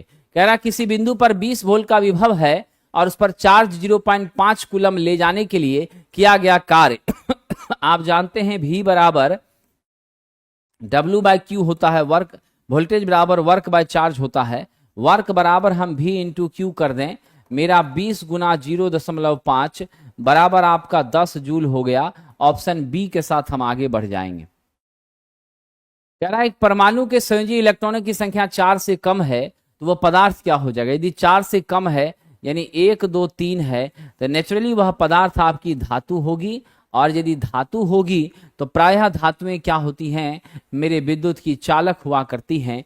हम कौन सा ले लें, 39 का ए ले लें। अगर 4 ही मेरी वैलेंस इलेक्ट्रॉन है तो वह प्रायः आपकी क्या होंगी, सेमी कंडक्टर होंगी। और अगर आपका 5 6 7 है तो वह आपका नॉन मेटल प्रायः होगा, एक्सेप्शन हर जगह है, और ये मेरी जनरली इंसुलेटर के रूप में ही काम करेगी। ये मामला है। तारों के जोड़ को अस्थायी प्रकृति देने के लिए हमारी कोशिश होती है कि तार को जोड़ दें और मजबूती उसकी बनी रहे। तो ऐसे स्थिति में जो प्रक्रिया हम करते हैं वह समान रूप से क्या कहलाती है, सोल्डिंग कहलाती है। हालांकि हमारी कोशिश जरूर रहती है मजबूती प्रदान करने की, लेकिन यह कैसा जोड़ है सरकार, ये कच्चा जोड़ है। कैसा जोड़ है जी, कच्चा जोड़ है।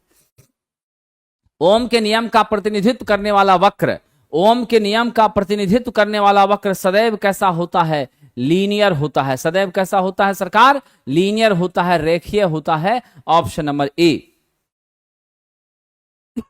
क्योंकि भी मेरी आई के क्या होती है, समानुपाती होती हैं, इसलिए साथियों। सफेद बैगनी काला रंगीन रजिस्टर है, सफेद है व्हाइट है तो व्हाइट का क्या होता है 9, बैगनी वायलेट, आपका ब्लैक, ये तीनों है, ब्लैक का 0 हो गया। बीबी राय Great Britain very good wife, बैगनी का कितना कोड होता है साथियों, 7 होता है। क्या होता है, 7 होता है। तो आप R बराबर ए बी इंटू 10 की power C plus minus D% करिए। तो D% की चर्चा यहां नहीं है, तो A की जगह पे 9 और B की जगह पे 7 और 10 के पावर 0, तो हमारा 1 हो जाएगा, ओनली 97 ओम होगा। ऑप्शन नंबर कौन सा ले लें, सी ले लेंगे। ठीक है, क्या ले लें, सी ले लें। अगला प्रश्न है, एक AH किसके बराबर होता है। 1 एम्पियर आवर किसके बराबर होता है? The correct answer for this is what? हम जानते हैं साहब जी, हमारा जो एम्पियर आवर है, इसे आप कैसे व्यक्त करेंगे?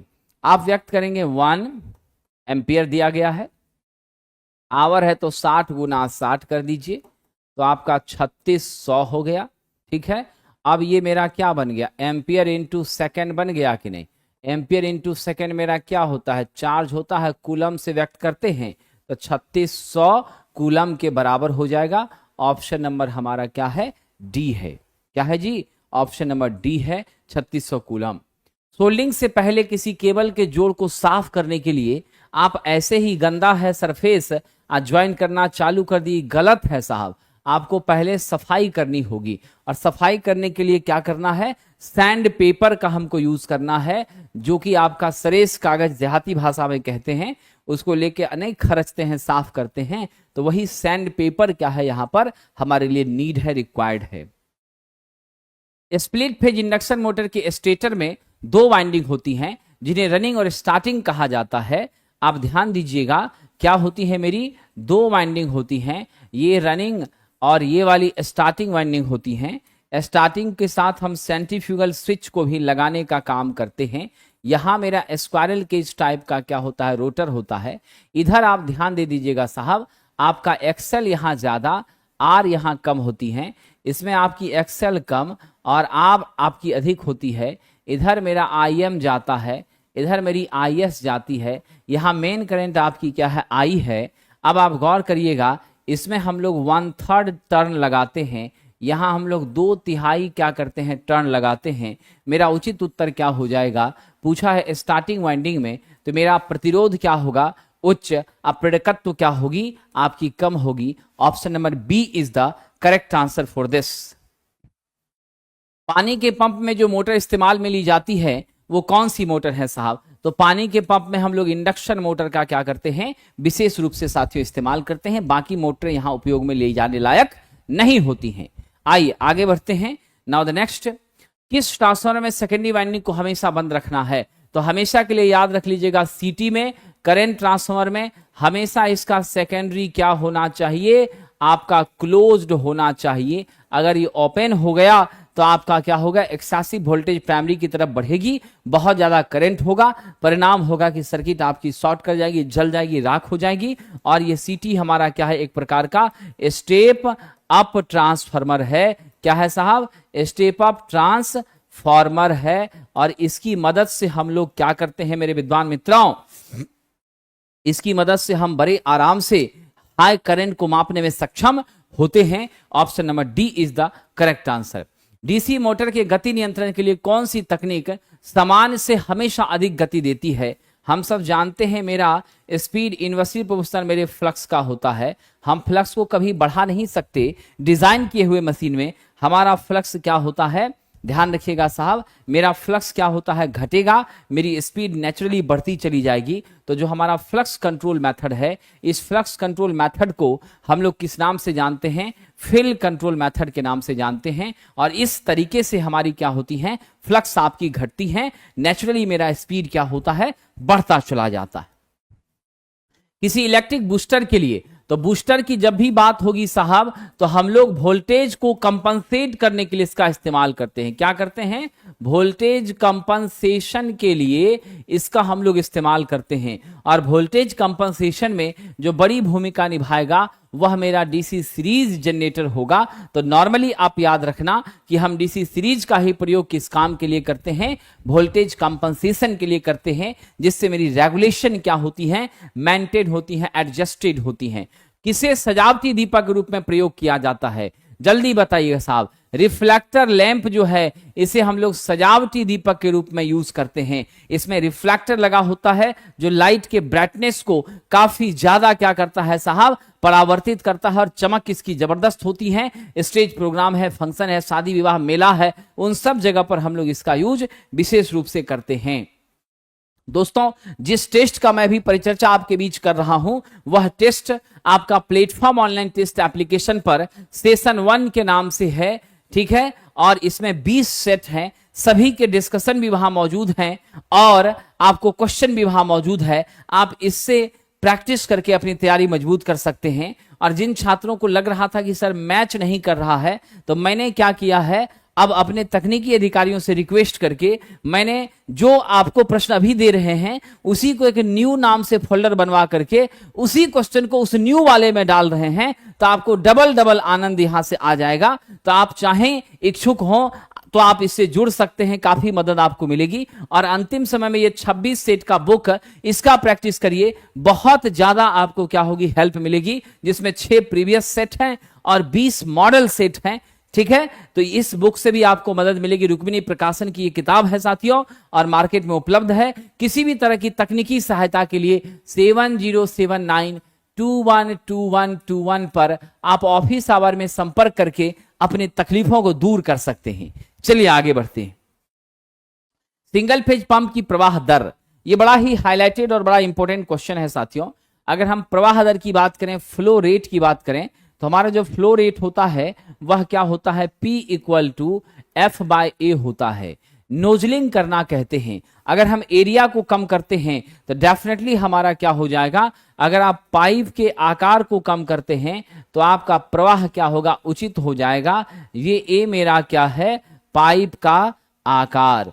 तो आप सब लोग ध्यान दीजिएगा, यदि हम चाहते हैं कि ज्यादा पानी का बहाव हो प्रेशर के साथ, तो आपको नोजलिंग करनी होगी, प्रेशर बढ़ाना होगा। तो the option of that answer is which one, valve को नियंत्रित करके, की आवृत्ति को परिवर्तित करके। मेरा सबसे सही उत्तर है पाइप के आकार को कम करके। We are going with the option number C. Peak factor क्या होता है, केपी से सूचित करते हैं। ये मेरा मैक्सिमम वैल्यू बटा आपकी क्या होती है, RMS वैल्यू, जिसे हम लोग इफेक्टिव वैल्यू के नाम से भी जानते हैं। VM बटा आपका क्या हो जाता है, 0.707 VM। VM कट गया, 1.414 मेरी क्या हो जाती है, पीक फैक्टर हो जाती है। पीक फैक्टर का मान 1.414 होता है आपका फुल वेव रेक्टिफायर के आउटपुट वेव के लिए। साथ ही साथ हमारा ध्यान रखेंगे कि हमारी कौन सी वेव के लिए, साइनसॉइडल स्ट्रक्चर वाली वेव के लिए we are going with the option number, maximum की तुलना में RMS का मान। Option number D is the correct answer. चलिए आगे बढ़ते हैं। इलेक्ट्रोप्लेटिंग किस सिद्धांत पे काम करती है, तो इलेक्ट्रोप्लेटिंग फैराडे के विद्युत अपघटन के नियम पर काम करती है, जहां वो कहते हैं M = ZIT। क्या कहते हैं वो, M = ZIT। और Z आप जान चुके होंगे, मेरा इलेक्ट्रोकेमिकल इक्विवेलेंट है डियर फ्रेंड। हॉपकिंसन टेस्ट किस पर किया जा सकता है, क्वेश्चन बहुत इंटरेस्टिंग है। हॉपकिंसन टेस्ट जो है ये फुल लोड टेस्ट है, 2 समान मशीनों पर हम करते हैं। और ये तब करते हैं जब 2 मशीनें आपस में एक दूसरे के साथ, समान रेटिंग की मशीनें एक दूसरे के साथ क्या हैं, कपल्ड हैं। एंड आइदर इट में बी मोटर एंड इट में बी जनरेटर। ये मेथड थोड़ा कॉस्टली होता है। तो मेरा सही उत्तर क्या है, पूर्ण भार आपका फुल लोड। यदि 230 वोल्ट के डीसी को 230 AC दे दिया जाए तो क्या परेशानी झेलनी पड़ेगी, अच्छा प्रश्न है। यदि हम ऐसा कर देते हैं तो मेरी क्या हो जाएगी, मेरी इफिशिएंसी कम हो जाएगी, लेकिन स्पार्किंग ज्यादा होगी और उसके साथ मशीन चलेगा, लंबे समय तक रखिएगा तो फिर मशीन आपकी जल जाएगी। ये हाईलाइटेड क्वेश्चन है और बिल्कुल इसको याद रखेंगे, आप कमांड कर लेंगे, ध्यान में रखेंगे। डमी कॉइल देख लीजिए साहब, ये डमी कॉइल जो है इसका इस्तेमाल विशेष रूप से किस लिए हो रहा है, इसका इस्तेमाल हो रहा है मैकेनिकल बैलेंस को पैदा करने के लिए। इसमें कोई EMF उत्पन्न नहीं होती, इसमें किसी प्रकार की धारा का संचलन नहीं होता। We are going with the option number, armature का यांत्रिक संतुलन बनाए रखने के लिए, मैकेनिकल बैलेंस को हमारे आर्मेचर के सापेक्ष मेंटेन करने के लिए हम इसका विशेष प्रयोग करते हैं। साहब चुंबकत्व संबंधी गॉस का नियम कहता है कि किसी बंद पृष्ठ से गुजरने वाला टोटल चुंबकीय फ्लक्स का मान क्या होता है, आपका 0 होता है। अगर इनक्लोज्ड सरफेस है तो on behalf of this total magnitude of circulating flux must be equal to क्या हो जाएगा, 0 हो जाएगा। चलिए आगे बढ़ते हैं। Option number D. Now the next, निम्नलिखित में कौन सा लेड एसिड बैटरी का एक अवगुण है। दिक्कत बस यही है कि बार बार चार्ज तो करना ही पड़ेगा, EMF बढ़िया मिलता है, करंट ठीक रहती है। सबसे बड़ा दिक्कत है कि शॉर्ट सर्किट का चांस हमारा होता है। अगर आपका सेडिमेंटेशन हो गया या सेपरेटर्स मेरा डैमेज कर गया तो इन चीजों से इसके बीच शॉर्ट होने की समस्याएं बनी रहती हैं। कह रहा 3 फेज की सप्लाई लाइन के लिए किस अक्षर का प्रयोग निरूपण के लिए, रिप्रेजेंटेशन के लिए करेंगे। तो साहब जी आइए जरा देख लेते हैं। 3 फेज की अगर आपूर्ति है हमारी तो हम लोग उसको जनरली कैसे व्यक्त करते हैं, आर वाई बी से व्यक्त करते हैं। कैसे व्यक्त करते हैं, आपूर्ति लाइन को हम लोग आर वाई बी फेज के सीक्वेंस को व्यक्त करते हैं। कैसे व्यक्त करते हैं, आर वाई बी से फेज सीक्वेंस को। लेकिन कह रहा लेटर कौन सा होगा जो 3 फेज की आपूर्ति लाइन के लिए लिखा जाएगा। इसके लिए आर वाई बी तो बिल्कुल सच है, वो पहचानने का है। लेकिन साहब आप इसको लाइन के रिस्पेक्ट में लिखिएगा तो L1 L2 L3 लिखिएगा, लाइन 1 लाइन 2 लाइन 3 लिखिएगा। इसीलिए हम किसके साथ चले जाएं, सी नंबर के साथ चले जाएं। वो तो मेरे फेज की पहचानने के लिए है, रेड येलो और ब्लू मेरे फेज की पहचान है। लेकिन लाइन का सेक्शन को अगर रिप्रेजेंट किया जाए, ये लाइन 1 है, लाइन 2 है, लाइन 3 है, इस तरीके से हम लोग इसको व्यक्त करते हैं। कह रहा एकल फेज में सहायक वाइंडिंग का, सिंगल फेज इंडक्शन मोटर में स्टार्टिंग वाइंडिंग का प्रतिरोध क्या होता है। ये प्रतिरोध आपका उच्च होता है। क्या होता है, उच्च होता है। और मेरी रिएक्टेंस, इंडक्टिव रिएक्टेंस क्या हो जाती है, निम्न होती हैं, कम होती हैं। तो मैं यहां कह सकता हूं कि मुख्य वाइंडिंग के संदर्भ में तुलनात्मक रूप से क्या होता है, उच्च होता है। On behalf of main winding its magnitude is greater. Now signal के परिणाम बढ़ाने के लिए, तो आपका सिग्नल हमारा क्या है साहब, वीक है। और हम यहाँ एक डिवाइस लेते हैं, उस डिवाइस के बाद मेरे सिग्नल का बैंडविड्थ भी बढ़ता है और मेरी सिग्नल क्या बन जाती है, स्ट्रांग बन जाती है। तो यह जो मेरा है साहब वह क्या कहलाती है, एम्पलीफायर कहलाती है। क्या कहलाती है, एम्पलीफायर कहलाती है। तो एम्पलीफायर मेरे कमजोर सिग्नल को स्ट्रांग सिग्नल में बदलने का काम करती हैं। Option number A is correct for this. Dear friend, IGBT के 3 टर्मिनल क्या हैं, इसका पूरा नाम है इंसुलेटेड गेट बाइपोलर ट्रांजिस्टर। क्या है, इंसुलेटेड गेट बाइपोलर ट्रांजिस्टर। क्या होता है, insulated gate bipolar transistor, IGBT होता है। मेरे डियर फ्रेंड अब यहां पर आप ध्यान दीजिएगा, यह जो मेरी आईजीबीटी है यह आपका किसका किसका कॉम्बिनेशन जरा बताइएगा। ये बीजेटी प्लस मेरे मॉसफेट का क्या है, कॉम्बिनेशन है। इस दोनों के कंबाइंड फॉर्म को हम क्या कह रहे हैं, आईजीबीटी कह रहे हैं। और मेरे विद्वान मित्रों, यहां पर जो 3 टर्मिनल होता है वह कलेक्टर, इमीटर और गेट होता है। क्या होता है, कलेक्टर, इमीटर और गेट, संग्राहक, उत्सर्जक और gate. Option number C is the correct answer for this question. अगला आइए साहब, रेक्टिफायर सर्किट किसके संचालन पर निर्भर करता है। रेक्टिफायर मेरे डायोड के संचालन पर निर्भर करता है। मेरी डायोड सिर्फ फॉरवर्ड बायस पे काम करती है, रिवर्स बायस पर इसका कोई ऑपरेशन नहीं होता। ऐसी स्थिति में आप ध्यान रखेंगे सेमीकंडक्टर डायोड, सिंपल डायोड, इन सभी का हम लोग क्या करते हैं साहब जी, ध्यान रखिएगा, इन सभी का हम लोग क्या करते हैं यहां पर इस्तेमाल करते हैं। सब एक ही नाम है, चाहे आप सेमीकंडक्टर कहिए, चाहे सिंपल कहिए, चाहे आप इसको पीएन जंक्शन डायोड कहिए, सारा नाम इसी का है साथियों। ये अनकंट्रोल्ड रेक्टिफायर होता है, इसमें कोई शक नहीं है। The option number B is the correct. Half wave rectifier में हम 1 डायोड का यूज करते हैं, फुल वेव सेंटर टैप में 2 का यूज करते हैं, फुल वेव ब्रिज में हम क्या करते हैं, 4 का यूज करते हैं। डियर फ्रेंड, एक पारंपरिक सीढ़ी की लाइटिंग के 2 तरफा स्विच में न्यूनतम कितना होगा। तो जो मेरी सीढ़ी की लाइटिंग होगी उसके लिए 2 तरफा स्विच कम से कम जो उसमें टर्मिनल होगा वो कितना होगा, 3 टर्मिनल होगा। कितना टर्मिनल होता है, 3 होता है। ठीक है, ऑप्शन नंबर सी। ये द्वितरफा स्विच जो है आपका क्या काम करता है, द्वितरफा स्विच एक बल्ब को 2 अलग अलग जगहों से नियंत्रित करता है। अगर यहीं पर इंटरमीडिएट स्विच पूछ जाए तो उसके 4 टर्मिनल होते हैं, जो 2 से अधिक जगहों से यानी 3 या 3 से अधिक जगहों से अगर नियंत्रित करना है तब हम लोग किसका यूज करते हैं, इंटरमीडिएट का यूज करते हैं। सिंक्रोनस मोटर में हंटिंग का क्या मुख्य कारण है। बड़ा ही अच्छा प्रश्न है साथियों। हंटिंग का जो मुख्य कारण है वो अचानक में हो रहे लोड का परिवर्तन है। फ्लाईव्हील तो गति के परिवर्तन को कंट्रोल ही करता है, तो अचानक से लोड में जो परिवर्तन होती है वही आपकी क्या है, हंटिंग है। और हम लोग डैम्पर वाइंडिंग का प्रयोग करके, क्या करके साहब, डैम्पर वाइंडिंग का प्रयोग करके इसको हम लोग क्या कर सकते हैं, रिड्यूस करते हैं, कम करते हैं। और यह जो समस्या हमारी आती हैं वह विशेष रूप से कहाँ आती हैं, नॉन साइलेंट, याद रखिएगा, नॉन सैलिएंट नहीं साहब, नॉन सैलिएंट में तो ये होगा ही नहीं, यह कहाँ होगा, सैलिएंट पोल टाइप रोटर में। किसमें, सैलिएंट पोल टाइप रोटर में। सैलिएंट का मतलब होता है उथला हुआ यानी प्रोजेक्टेड। क्या होता है इसका मतलब, उथला हुआ यानी प्रोजेक्टेड इसका मतलब होता है। तो प्रोजेक्टेड बाहर की ओर निकला हुआ, इसकी स्पीड बहुत कम हुआ करती है, ये भी आप ध्यान रखेंगे। ये लो स्पीड की हमारी क्या है, रोटर है। ओम का नियम किस पे लागू नहीं होता, अर्धचालक पर ओम का नियम लागू नहीं होता है, ट्रांसफार्मर पर नहीं होता है, नॉन लीनियर अवयव पर नहीं होता है। क्या होता है, नॉन लीनियर अवयव पर नहीं होता है। ऑप्शन नंबर ए।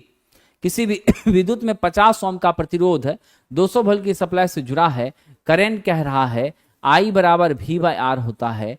आप 200/50 कर दीजिए, आपका 4 एम्पियर आ गया। Option number A is the correct answer. ये हमारी चारों बुक आपके लिए है साहब, आपकी सेवा के लिए है।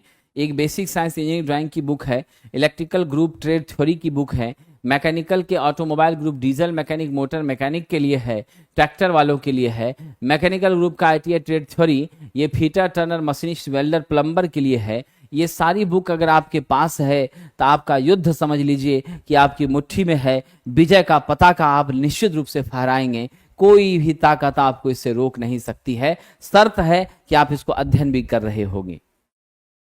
आगे बढ़ते हैं साहब, कैपेसिटर में क्या होता है। हमारे कैपेसिटर में 2 कंडक्टर होते हैं, लेकिन ये दोनों कंडक्टर इंसुलेशन से क्या होते हैं, सेपरेटेड होते हैं। क्या होते हैं, यहां पर जो डाइलेक्ट्रिक मटेरियल है उस डाइलेक्ट्रिक मटेरियल के कारण वो आइसोलेटेड होते हैं। तो क्या हमें कहा जाएगा, इंसुलेटर द्वारा अलग किए गए 2 इंडक्टर्स या 2 कंडक्टर्स। 2 कंडक्टर किसके द्वारा अलग किया गया है, तो हमारा इंसुलेटर के द्वारा, डाइलेक्ट्रिक के द्वारा। जैसा डाइलेक्ट्रिक मटेरियल का हम यहाँ यूज करते हैं वही इसका नाम हो जाता है। अगर यहाँ पे हम पेपर यूज करें तो पेपर कैपेसिटर, माइका यूज करें तो माइका कैपेसिटर, तो जिस भी चीज का यूज करेंगे वही इसके कैपेसिटर का क्या होता है, मान होता है, नाम भी होता है। कह रहा है कुल धारिता निकालिए, ये 8 और 8 हमारा क्या है, आपस में पैरेलल है। तो हम 8 + 8 बराबर सीधे क्या कर दें, 16 माइक्रोफेराड कर दें। तो ऑप्शन नंबर आपका क्या हो गया, 16 माइक्रोफेराड।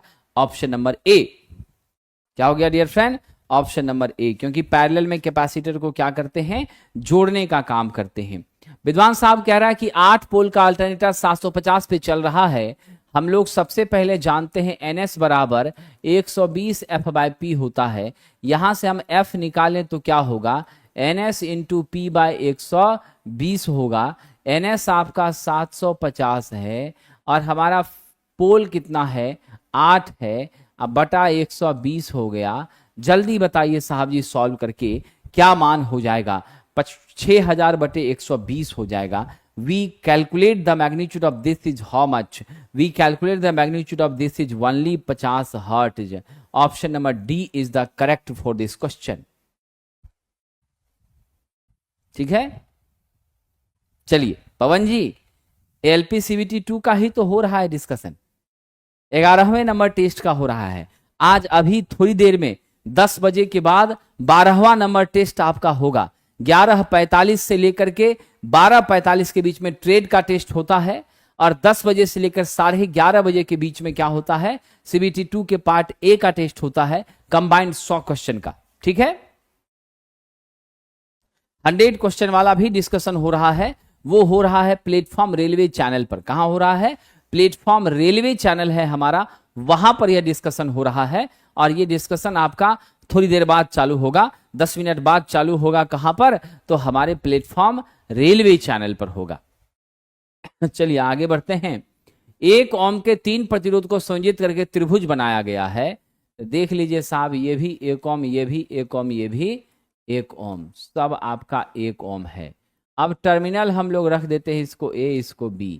अब का सिचुएशन में क्या हो जाएगा, अब के सिचुएशन में एक एक मिलके सीरीज यानी 1 + 1 बराबर आपका 2 ओम हो जाएगा। ठीक है, अब मेरा क्या बच गया परिस्थिति, ये 1 ओम, ये A और B।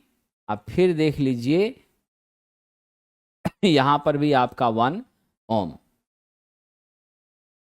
सॉरी यहां पर 2 ओम ना, 1 ओम तो मेरा ये रहा जिसको उतार दिया, ये एक एक मिलके कितना 2 ओम। तो अब इसका हम इक्विवेलेंट करें तो आर इक्विवेलेंट क्या होगा 2 इंटू 1/2 प्लस 1, तो यानी आपका 2 बटा क्या हो गया 3, तो 2/3 ओम आपका डी नंबर में दिया है, उत्तर डी हो गया। बड़े आराम से क्या हो जाएगा 2/3 हो जाएगा। एक एक सीरीज का 2 किए और 2 और 1 आपका पैरेलल, तो कितना हो गया 2/3 हो गया। अब कह रहा मोटर कन्वर्टर सेट एक मोटर और एक जनरेटर से बनाया गया समग्र उपकरण है जिसे कपल किया जाता है। कैसे कपल किया जाता है सरकार? इसे हम लोग इलेक्ट्रिकली और मैकेनिकली दोनों तरीके से क्या करते हैं, जोड़ने का काम करते हैं। क्योंकि हम सप्लाई किसके माध्यम से, मैकेनिकली तो हम फिट किया स्टैंडर्ड स्ट्रक्चर पर और हम सप्लाई दिया मोटर को, मोटर से प्राप्त हुई मुझे यांत्रिक शक्ति और वो यांत्रिक शक्ति ट्रांसफर किसको किया, डीसी जनरेटर को, और तब उसको कपल किए। कपल करने के बाद तब डीसी जनरेटर आपको क्या दे रहा है, डीसी में बिजली बदल करके एसी से हमको दे रहा है। तो हम वैद्युतिक और यांत्रिक दोनों तरीके से इसको जोड़ रहे हैं, ध्यान रखिएगा। इलेक्ट्रिकली और मैकेनिकली दोनों। मैकेनिकली नहीं जोड़ रहे हैं तो आपका जो कपलिंग हो रहा है, कैसे जोड़ रहे हैं मैकेनिकली, गौर कीजिएगा। मेरा जो ये रोटर है किसका, आपके मोटर का, और इधर आपका क्या है, शाफ्ट है हमारा किसका, जनरेटर का। इस दोनों को यहां पर हम टाइट करके कपल करते हैं तभी ना होगा, ठीक है कि नहीं। तो ये मामला है साहब, ठीक है। तो हमारे लिए सही उत्तर किसको माना जाना है, ऑप्शन डी को लेके हम लोग चलेंगे। सप्लाई आवृत्ति जब 50 हर्ट्ज है तो 12 पोल सिंक्रोनस मोटर का तुल्यकालिक गति क्या होगा। तो यानी एफ का मान आपका 50 हर्ट्ज दे दिया है, अब पोल मेरा कितना दे दिया है, 12 दे दिया है। हम एनएस की बात करेंगे, 120 एफ बाई पी होता है, तो 120 गुना 50 अब बटे 12 हो गया, ऊपर में आपका 6000 बटे 12 हो गया, बराबर आपका क्या मिल गया, 500 आरपीएम मिल गया। ऑप्शन नंबर मेरा क्या हो गया, डी हो गया, ठीक है। चलिए आगे बढ़ते हैं। Two value capacitor run motor के प्रदर्शन को डैश में वर्गीकृत किया गया है। तो टू वैल्यू कैपेसिटर में तो आप जानते ही हैं कि हमारी क्या होती हैं, दो तरह की कैपेसिटर यूज होती है, एक आपका स्टार्टिंग के लिए और दूसरा आपका किसके लिए साहब, रनिंग के लिए। दोनों के लिए हम लोग अलग अलग क्या करते हैं, कैपेसिटर का यूज करते हैं। अब ऐसी स्थिति में क्या होता है, मेरा जो रन के लिए कैपेसिटर होता है वो हैवी ड्यूटी वाला होता है और जो मेरा स्टार्ट के लिए होता है वो शॉर्ट ड्यूटी का होता है, ठीक है। तो शॉर्ट ड्यूटी वाले में हम लोग ले लेते हैं साहब जी, किसका इस्तेमाल कर लेते हैं, इलेक्ट्रोलाइटिक टाइप का, और आपका जो हैवी ड्यूटी है उसमें paper spaced oil field capacitor का यूज कर लेते हैं। तो इसके अंदर जो विशेषता होती है वह भारी लोड को भी स्टार्ट करने की होती है, क्योंकि इसका टॉर्क क्या हो जाता है, काफी ज्यादा बढ़ जाता है, अच्छा हो जाता है, बढ़िया हो जाता है। और आज के अंतिम प्रश्नों के साथ कार्यक्रम को विदा करेंगे। ब्रीदर में प्रयुक्त जेल, तो ब्रीदर में जो जेल लेते हैं वह सिलिका जेल होता है, SiO2 होता है। अगर SiO2 अवेलेबल नहीं है तब जाकर के CaCl2 का, कैल्शियम क्लोराइड का भी हम यूज कर सकते हैं, लेकिन यह रेयरेस्ट कंडीशन है साथियों, ये ध्यान रखना। और ये ब्रीदर का काम है नमी का अवशोषण बिल्कुल भी नहीं करना। जब मेरी तेल ठंडी हो जाती है या जब तेल गर्म होकर उसका वॉल्यूम बढ़ता है तो अंदर की हवा को क्या करना, बाहर निकालना, किसका काम है, ब्रीदर का।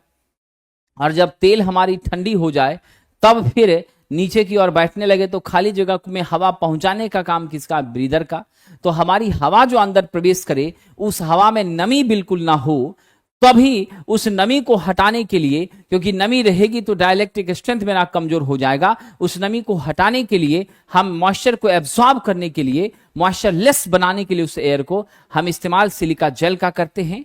पारदर्शी स्ट्रक्चर के अंदर रहता है, कंजर्वेटर से जुड़ा रहता है। और अगर यह धीरे धीरे क्या हो जाए, पिंक होने लगे, व्हाइटिश पिंक होने लगे, मतलब आपकी क्षमता कमजोर हो रही है। इसको निकाल करके गर्म कीजिए, कम से कम 160 से लेकर के 200 डिग्री के आसपास आप गर्म कीजिए, वापस फिर ब्लूइश हो जाएगा। बार बार अगर आप ऐसा कर रहे हैं, पीला कलर हो गया तो पूरी तरह से वह क्या हो गया, बेकार हो गया, यह किसी काम का आपके लिए साथियों नहीं है, यह ध्यान रखिएगा। तो मेरा राइट आंसर क्या हो जाएगा, silica gel, option number D. तो आज यहीं पर आपसे मैं इजाजत चाहता हूं। आप सभी लोगों से मैं फिर कल वापस आपसे मुलाकात सुबह होगी। लगातार आज 11वां टेस्ट हमने किया है, 9 टेस्ट और मुझे बचा है। टोटल 20 टेस्ट आपसे परिचर्चा करनी है। 20 टेस्ट का मतलब 1500 क्वेश्चन, और ये 1500 क्वेश्चन आप ध्यान रखिएगा आपकी सफलता के लिए बहुत बड़ा स्तंभ साबित होगा, और निश्चित रूप से आपके मिनिमम क्वालिफाइंग मार्क्स के लिए यह आपको तैयार करके रखेगा। अगर आप इस टेस्ट को बेहतर तरीके से जुड़ते हैं, प्रैक्टिस करते हैं और इसके साथ कंसंट्रेट रहते हैं, तो आप सभी लोगों को अप्रतिम सफलता हेतु शुभकामनाएं। आज विदा लेता हूं साथियों।